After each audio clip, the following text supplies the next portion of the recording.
India জোটের পক্ষে আজকে কুমারঘাটের এই মহতি সভার সভাপতি মণ্ডলীর সম্মানিত সদস্যগণ, মঞ্চে উপস্থিত আছেন জাতীয় কংগ্রেসের বরিষ্ঠ নেতৃত্ব, প্রাক্তন প্রদেশ সভাপতি শ্রীযুক্ত বিরজিৎ সিনহা মহোদয় এবং জাতীয় কংগ্রেসের বর্তমান সিডব্লিউসির স্থায়ী সদস্য শ্রীযুক্ত সুদীপ রায় বর্মন মহোদয়, ভারতের কমিউনিস্ট পার্টি মার্ক্সবাদীর কেন্দ্রীয় কমিটির সদস্য প্রাক্তন মন্ত্রী শ্রী তপন চক্রবর্তী মহোদয় এবং ইন্ডিয়া জোটের আরও অন্যান্য নেতৃবৃন্দ, আপনারা যারা এই সমাবেশে অংশগ্রহণ করেছেন, বয়োজ্যেষ্ঠ অভিভাবক অভিভাবিকা মণ্ডলী, মায়েরা, বোনেরা, এই কুমারঘাট শহরের সুদী ব্যবসায়ী, পথচারী এবং যে সমস্ত সুদী নাগরিকবৃন্দ দূর থেকেও আমাদের বক্তব্য শুনছেন, আমি আপনাদের সকলকে আমাদের মঞ্চের তরফ থেকে, আমাদের প্রার্থী রাজেন্দ্র রিয়াংয়ের তরফ থেকে এবং আমার ব্যক্তিগত তরফ থেকে সবাইকে শুভেচ্ছা, অভিনন্দন এবং নমস্কার জানাচ্ছি। বন্ধুরা, আজকে এখানে আমরা ইন্ডিয়া মঞ্চের প্রায় সমস্ত দলের প্রতিনিধিরা এখানে উপস্থিত হয়েছে। সবাই একটু একটু করে বলবেন, সবার বলা দরকার এবং আপনাদেরকেও বলবো সবার কথা শুনবেন। এই পরিস্থিতিতে দেশ এই অষ্টাদশ লোকসভা নির্বাচনে কি পরিস্থিতি দিয়ে যাচ্ছে এবং দেশের নাগরিকদের, ভোটারদের কে গুরুত্বপূর্ণ ভূমিকা পালন করতে হবে, আমরা প্রায় প্রত্যেকেই আমাদের স্ব জীবনের অভিজ্ঞতায় প্রত্যেকটা দিন আমরা আমাদের রাষ্ট্রীয় জীবনে, জাতীয় জীবনে এবং দৈনন্দিন ব্যক্তিগত জীবনের উপলব্ধি দিয়ে আজকে এগুলো আমরা বুঝতে পারছি। সেই জায়গায় আমি দীর্ঘ আলোচনা করে শুধু কয়েকটা বিষয়ে আজকের এই বর্তমান লোকসভা নির্বাচন নিয়ে সারা দেশে যে আলোচনা এবং যে ধরনের বক্তব্য এখানে উঠেছে, আমি সেগুলো এখানে আলোচনা করতে চাই। প্রথমত, সারা দেশ থেকে একটা আওয়াজ উঠেছে, এটা শুধুমাত্র আরেকটা নির্বাচন নয়, এই নির্বাচন শুধু আরেকটা লোকসভা গঠন করা, 5 বছরের জন্য আরেকটা সরকার করা এবং তাদের দেয় প্রতিশ্রুতি পালন করার একটা নির্বাচন না। তার চেয়েও বেশি যে ব্যবস্থা জারি থাকলে,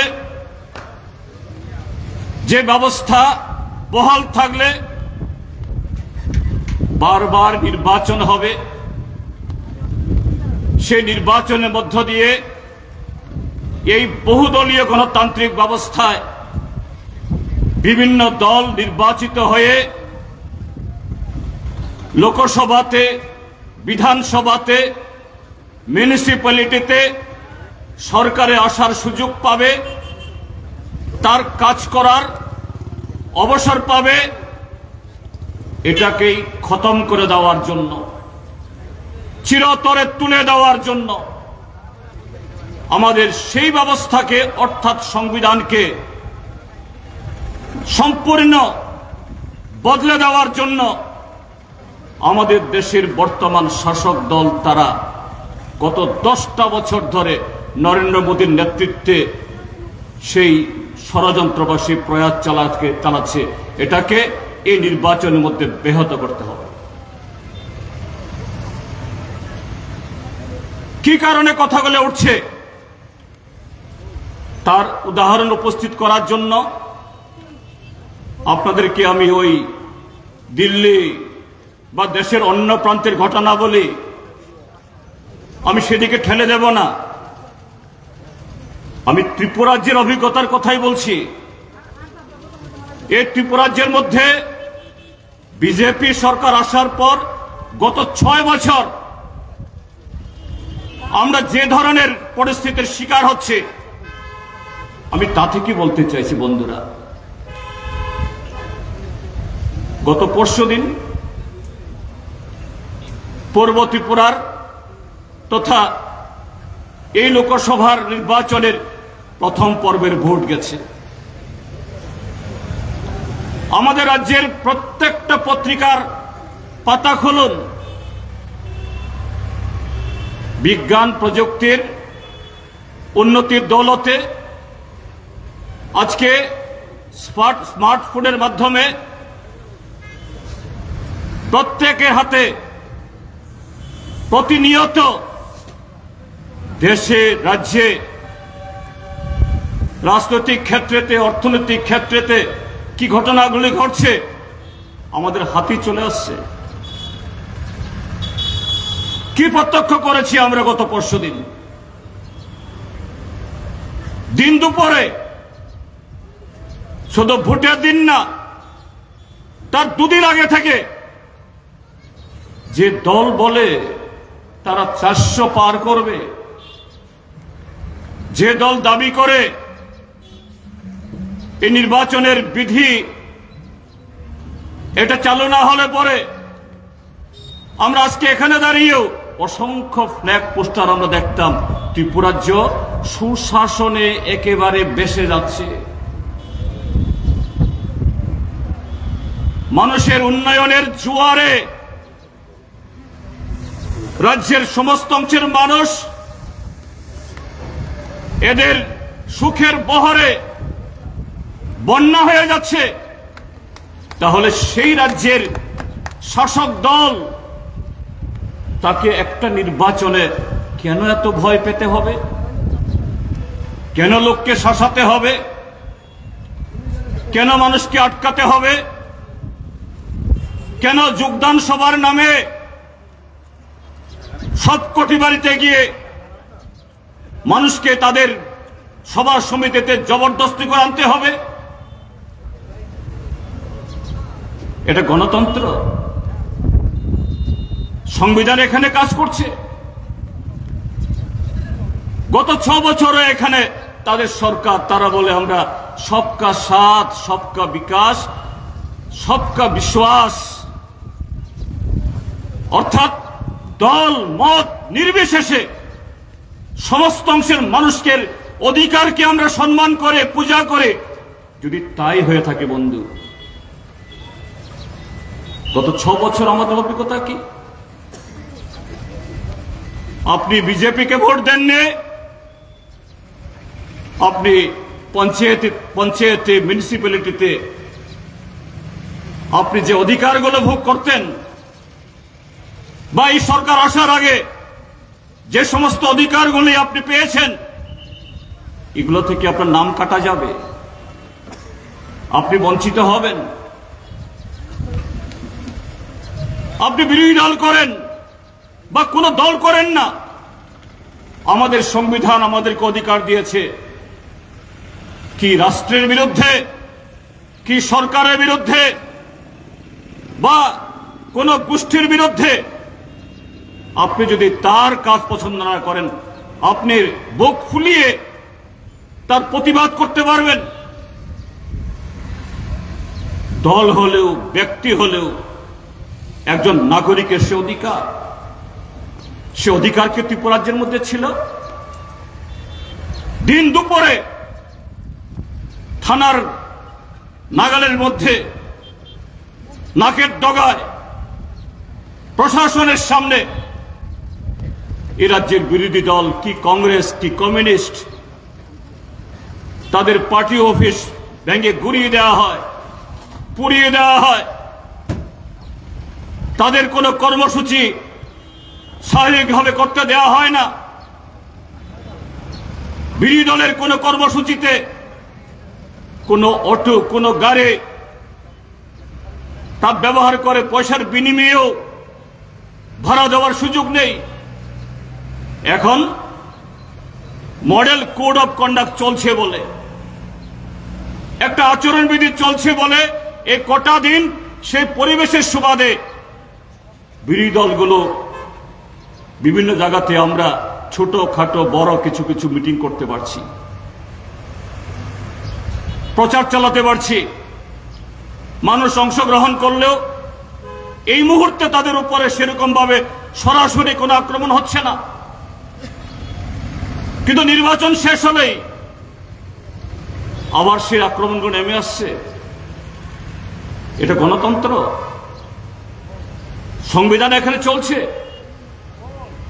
ঠিক আজকে রাষ্ট্রীয় ক্ষেত্রেতেও সারা দেশের মানুষ লক্ষ্য করছেন, এই যে দুজন মুখ্যমন্ত্রীকে শুধু তাদের বিরুদ্ধে একটা অভিযোগ, ষড়যন্ত্র করে অভিযোগ উত্থাপন করা হয়েছে।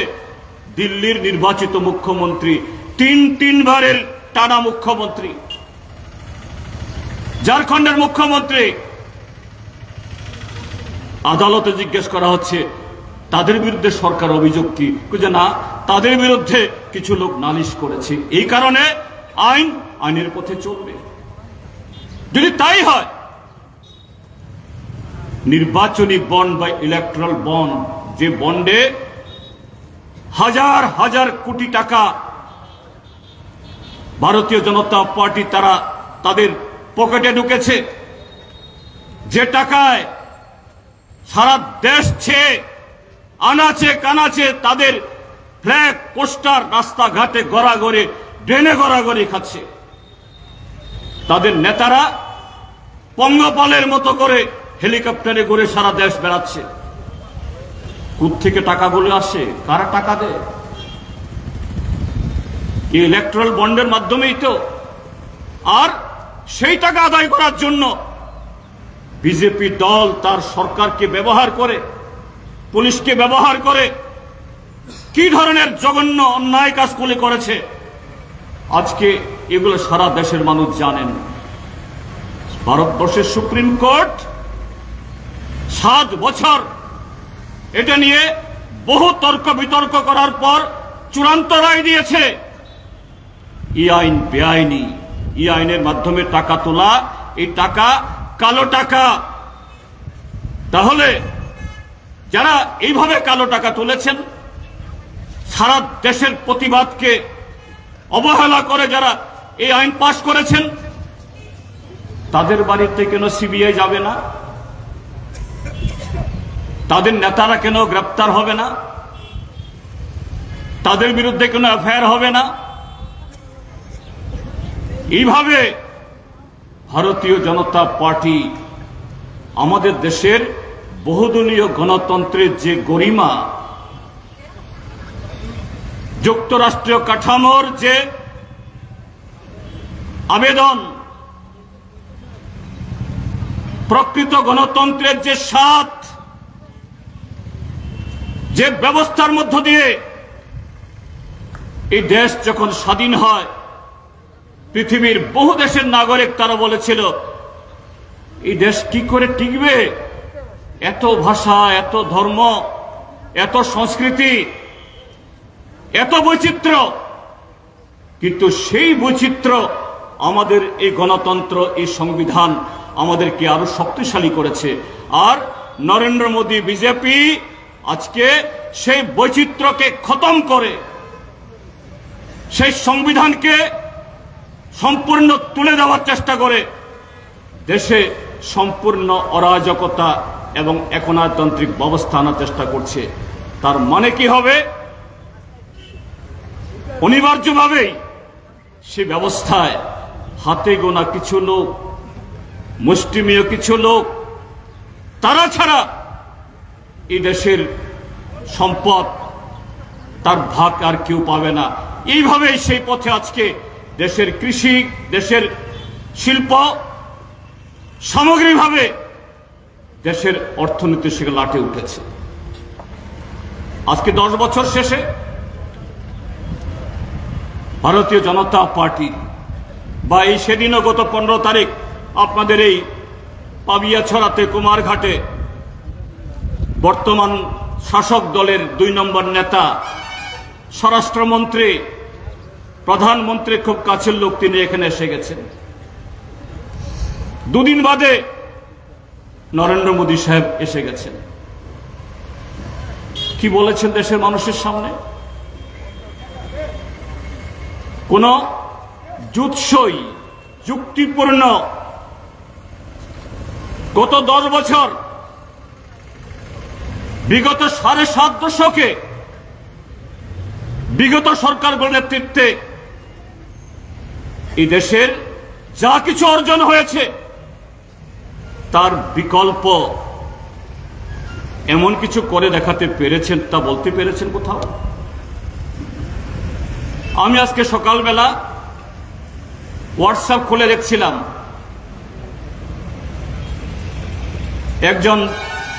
প্রাক্তন একজন আমলা আমাদের রাজ্যের, তিনি আমাকে একটা হোয়াটসঅ্যাপ আমার অ্যাকাউন্টে তিনি ফরওয়ার্ড করেছেন। সে হোয়াটসঅ্যাপে আমাদের দেশের একজন প্রবীণ, খুবই বিখ্যাত ব্যক্তিত্বের একটা বক্তব্য। জুলিও রেবেরিও ভারতবর্ষের ইন্ডিয়ান পুলিশ সার্ভিসের আইপিএস অফিসারদের মধ্যে যে কজন আন্তর্জাতিক ক্ষেত্রেতে সুনাম করেছেন তার মধ্যে অন্যতম। তিনি একসময়তে মহারাষ্ট্রের ডিজি ছিলেন, তারপর পাঞ্জাবের ডিজি ছিলেন।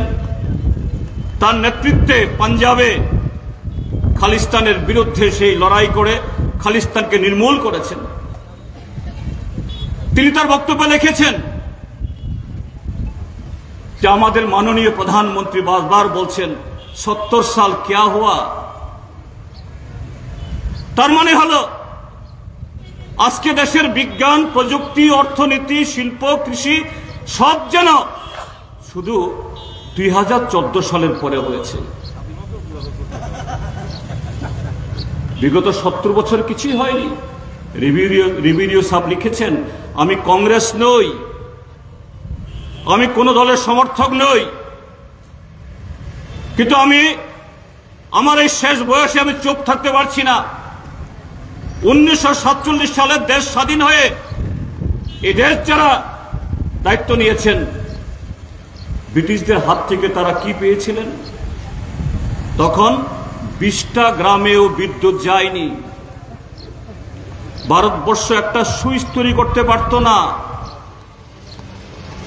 ভারতবর্ষের শিল্প বলে কিছু ছিল না, শেষ বলতে কিছু ছিল না।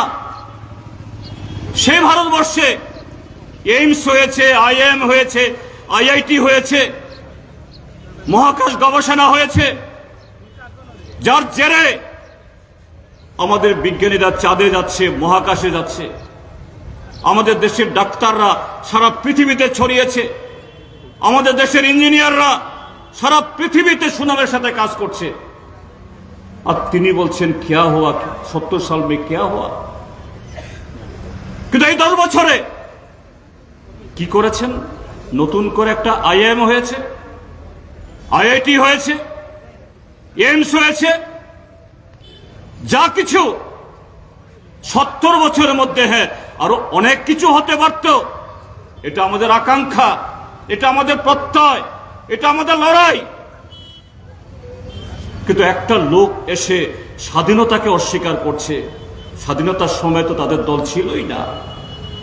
আজকে এগুলোকে সব বিক্রি দেওয়ার ব্যবস্থা করছে।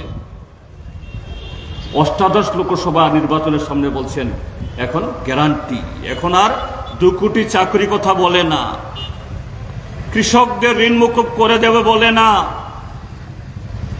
জিনিসপত্রের দাম কমিয়ে দেবে বলে না। কেননা প্রত্যেকটা তাদের বক্তব্যে মানুষ জবাব দিচ্ছে। 2014 সালে ডিজেলের দাম কত ছিল, পেট্রোলের দাম কত ছিল, পেঁয়াজের দাম কত ছিল? কৃষকদের ঋণ মুকুব করতে গেলে পরে সাকুল্যে সরকারের 3 থেকে 4 লক্ষ কোটি টাকা প্রয়োজন। সে টাকা খরচ করে না, সে কৃষকদেরকে গুলি করে মারে, সে কৃষকদের বিরুদ্ধে কালো আইন প্রণয়ন করে আবার তুলে নিতে বাধ্য হন।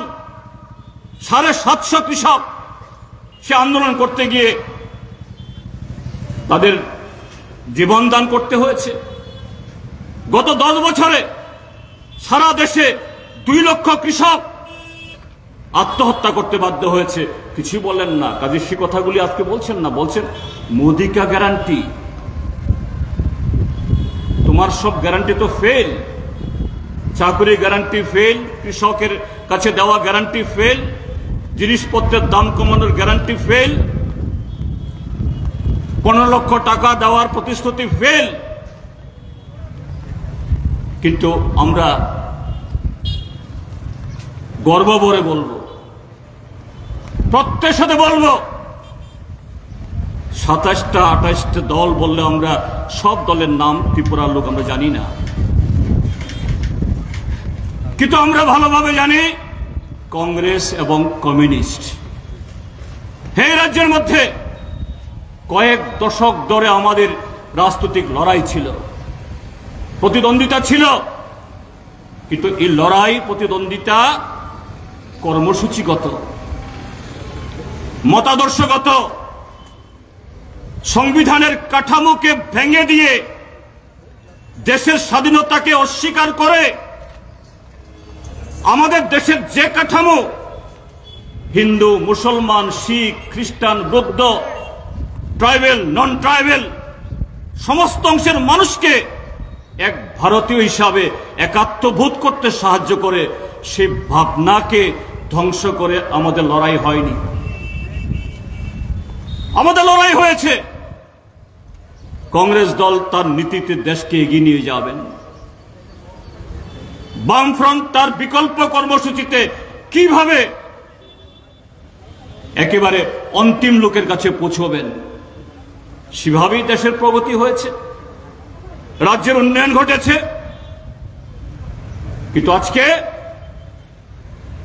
বিজেপি সরকার বা আজকে নরেন্দ্র মোদী তার লক্ষ্যই হল কাঠামোটাকে ভেঙে দাও।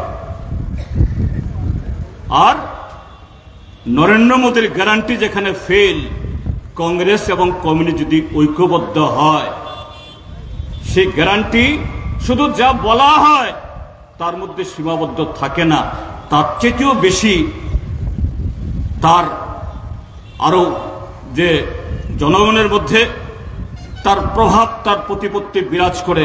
আমি শুধু কয়েকটা উদাহরণ দিতে চাই।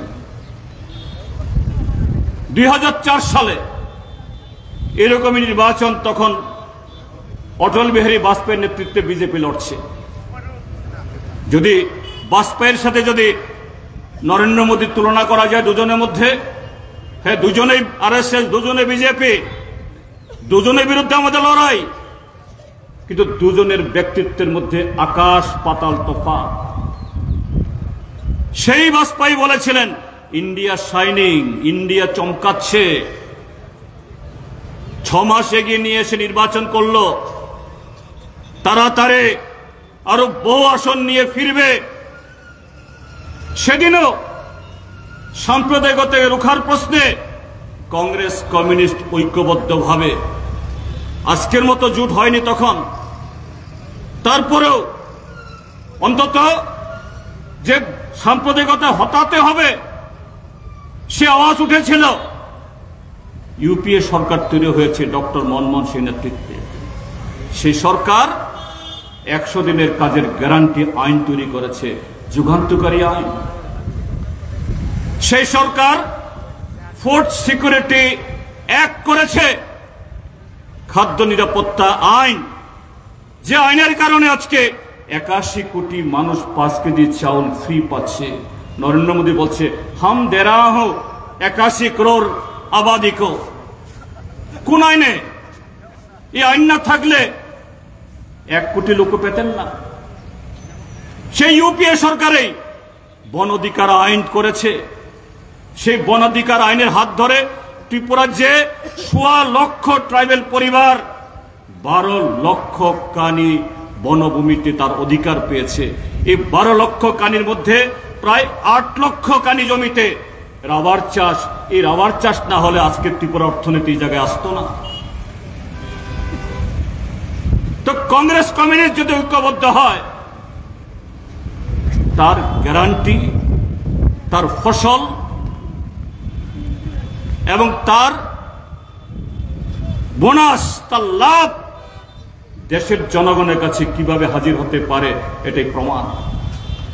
কাজে আজকেও আবার যখন আমরা জোটবদ্ধভাবে আমরা এগিয়েছি, সেখানে এই গ্যারান্টি বিগত দিনগুলোর চাইতেও আরো বহুগুণ বেশি আমাদের দেশের উন্নয়নে তার নজির রাখবে। এবং তারা যে বলছে আপকি বার 400 পার, তাদের যে আত্মবিশ্বাসে কত চির ধরেছে। ত্রিপুরাজ্যের মধ্যে যারা বলে আমরা সুশাসন 1 নম্বর পার করে এখন সুশাসন 2 নম্বরের মধ্যে দিয়ে চলছি। মোদী সাহেব বলছেন ভারতবর্ষকে অমৃতকালের দিকে আমরা এগিয়ে নিয়ে যাচ্ছি। তাই হলে পরে কেন তোমাকে রিগিং করতে হবে? রিগিং মাস্টারটাকে নাকি কালকে পাঠানো হয়েছে এখানে, পশ্চিমে রিগিং বাবুকে কেন পাঠাতে হবে?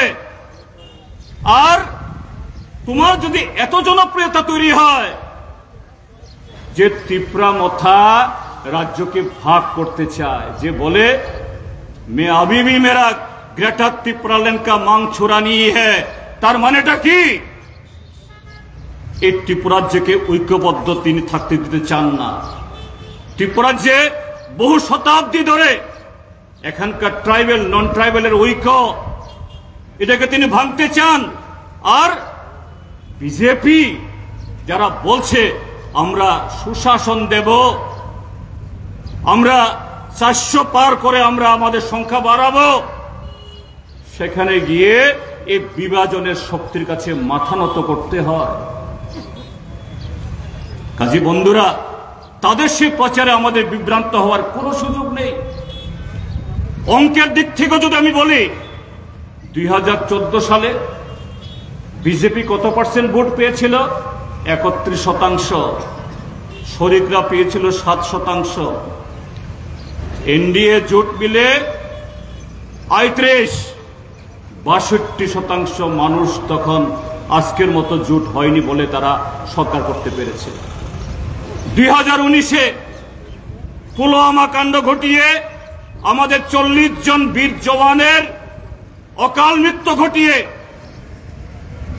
সহানুভূতির দল নামিয়ে কত ভোট পেয়েছে? বিজেপি 38% আর শরিক দল 4%, 42, 58% মানুষ বিজেপির বিরুদ্ধে। সেই 58 বা 62% মানুষ, তারাই আজকে আমরা এনডিএ, আমরা আজকে ঐক্যবদ্ধ।